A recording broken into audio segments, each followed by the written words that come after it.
मेरठ में एक सनसनीखेज हत्याकांड को अंजाम दिया गया। यहाँ 17 साल की 12वीं कक्षा की छात्रा आस्था की गला काटकर हत्या की गई और उसके बाद धड़ को कहीं और, सिर को कहीं और फेंक दिया गया। इस हत्याकांड में उसकी मां समेत अन्य घर वालों का नाम सामने आ रहा है। पुलिस ने कई लोगों को हिरासत में लिया है। इस हत्याकांड के बारे में हमारे साथ बात करने के लिए मौजूद हैं वरिष्ठ पत्रकार जगेंद्र जी, गजेंद्र जी और गौरव त्यागी। आइए बात करते हैं सबसे पहले गजेंद्र जी से, क्योंकि ये मौके पर मौजूद थे। क्या देखा आपने वहां? ये एक पड़तापुर में महरौली गांव के पास बहादुरपुर रजवाए में एक लड़की की डेड बॉडी मिली जिसका सर नहीं था, गर्दन कटी हुई सर मिला।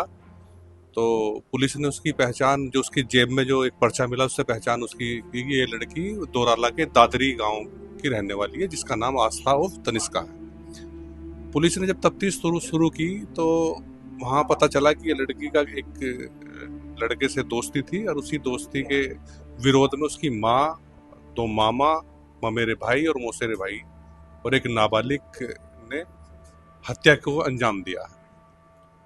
इसका खुलासा आज शुक्रवार को एसएसपी ने प्रेस कॉन्फ्रेंस में भी कर दिया है। लेकिन हम घटनाक्रम की बात करें, जैसे अभी उसकी भाई पूछ रहे हैं कि घटना कैसे हुई, तो दोराला के दादरी गांव की रहने वाली आस्था का एक नाबालिग के साथ दोस्ती थी। उसको 28-29 तारीख को देखा गया था उसके साथ। इसी के विरोध में घर में झगड़ा चल रहा था, विवाद चल रहा था।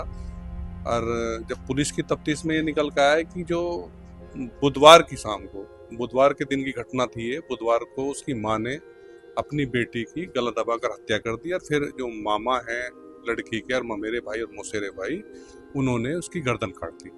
अभी जो सर कटा हुआ है वो नहीं मिला, बॉडी जो मिली है उसका पोस्टमार्टम करा दिया गया और उस पुलिस ने पूरी घटना का खुलासा भी कर दिया कि ये मारने में उसकी माँ और उसके मामा और मामा के लड़के और मौसेरे लड़के थे, जिनको पुलिस ने आज जेल भी भेज दिया। कुछ ही घंटों में पुलिस हत्यारों या हत्यारोपियों तक पहुंच गई। ये कैसे संभव हुआ? ये जब पड़तापुर के बहादुरपुर गांव के रजवाए में जब लड़की की डेड बॉडी मिली तो पुलिस मौके पर पहुंची। पहले उसकी जो सर है उसे ढूंढने का प्रयास किया। जब नहीं मिली तो उस लड़की की तलाशी ली गई। तलाशी के दौरान उसकी जो सलवार पहनी थी तो साइड में एक जेब थी, तो उस जेब में एक छोटा एक पर्चा मिला, कागज का टुकड़ा मिला जिसपे एक मोबाइल नंबर लिखा था। जब पुलिस ने उस मोबाइल नंबर पे कॉल की तो वो नंबर उसके एक दोस्त का था। पुलिस उस दोस्त के घर गई, दोस्त से उससे पहचान गई, तो दोस्त ने उसकी बॉडी को देख के बता दिया कि ये लड़की आस्था है जो मेरी दोस्त है।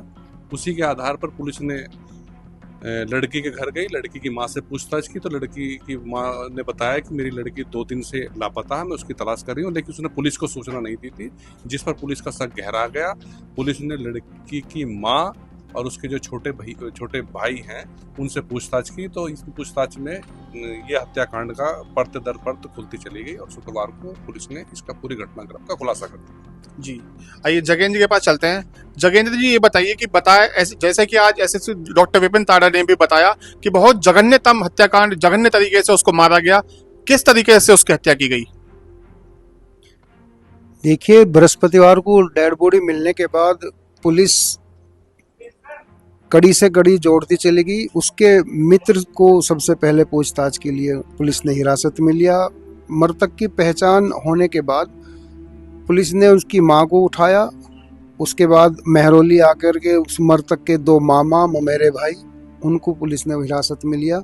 पूछताछ के दौरान ये पता चला कि बुधवार को उसकी मां ने हत्या कर दी थी गला दबा करके, और हत्या करने के बाद उसने अपने पति, जो उसका पति है रमेश, वो सीआरपीएफ में है और छत्तीसगढ़ बीजापुर में तैनात है। तो उसने अपने पति रमेश और अपने भाइयों को बताया इस बारे में। तो उन्होंने पुलिस को बताने के बजाय सीधा सबको ठिकाने लगाने की बात कही। पुलिस ने मृतका के जो पिता हैं उनको भी 120B का षड्यंत्रकारी में रचने में आरोपी बनाया है। उसके बाद रात को 11 बजे जो मृतका के मामा थे महरौली से, और मृतका का ममेरा भाई मंजीत है उर्फ मोनू, और एक उनका मौसेरा भाई है गौरव, 2 मामा कमल और समय सिंह, ये सभी लोग वहाँ गए दादरी पहुंचे। रात को वे 11 बजे उस डेड बॉडी को लेकर के चादर में लपेट करके मेहरौली के जंगल में आए। वहां पर दरांती से उसकी छात्रा की गर्दन काटकर अलग किया गया और धड़ को लपेट करके उसमें रजवा में फेंक दिया, जबकि कार से वे स्विफ्ट कार से लेके जो उसका सर था वो जानी गंग नहर में गए और वहाँ पर उसे फेंक के घर चले आए। वे आराम से घर आ गए थे और ये फिर अपना शोर मचा दिया, आस पड़ोस को कह दिया कि लड़की हमारी कहीं चली गई। उनकी पूरी प्लान लड़के के जो दोस्त है, लड़की का जो दोस्त है, उसे फंसाने की थी, लेकिन उसकी जेब से मिले पर्ची ने पूरे घटनाक्रम का खुलासा कर दिया। चलिए गौरव जी के पास चलते हैं। गौरव जी, जब आस्था के दोस्त ने उसकी पहचान की और उसके बाद आस्था के परिजनों को पुलिस ने पकड़ा, तो उनका ये कहना था कि ये तो आस्था है ही नहीं। तो अब ऐसे में पुलिस के आगे क्या प्रोसीडिंग रही, कैसे उसकी पहचान होगी कि ये आस्था है या नहीं? पुलिस ने शुरुआत में जब परिजनों से पूछताछ की तो उन्होंने साफ इनकार कर दिया कि ये शव आस्था का नहीं है। और पुलिस ने जब उसके दोस्त और परिवार को आमने सामने बिठा के सवाल किए तो कहीं ना कहीं फिर उसके परिजन टूट गए। और उसके ममेरे भाई मंजीत ने, जो उसका सर गंगा नहर में फेंक के आया था, उसने पुलिस के सामने बताया कि हाँ ये सब उसी का है और गंगा नहर में मैंने इसका सर फेंका है। तो पुलिस ने वहाँ तलाश भी की लेकिन अभी तक सर नहीं मिला है। लेकिन इसमें पुलिस अभी DNA टेस्ट भी कराएगी जिसमें साफ हो जाएगा कि सब आस्था का ही है। गजेंद्र जी, ये बताइए कि अब इस केस में आगे पुलिस रिमांड पे लेगी, उसके बाद इस केस में क्या क्या नए तथ्य सामने आ सकते हैं? अभी जो सवाल है जिससे साथ ही हमारे गौरव ने बताया कि पुलिस अभी DNA टेस्ट कराएगी, क्योंकि परिवार के लोगों ने अभी पुलिस को बयान दिया है कि ये लड़की आस्था नहीं है, जबकि आस्था लापता है और उसकी तलाश भी पुलिस कर रही है।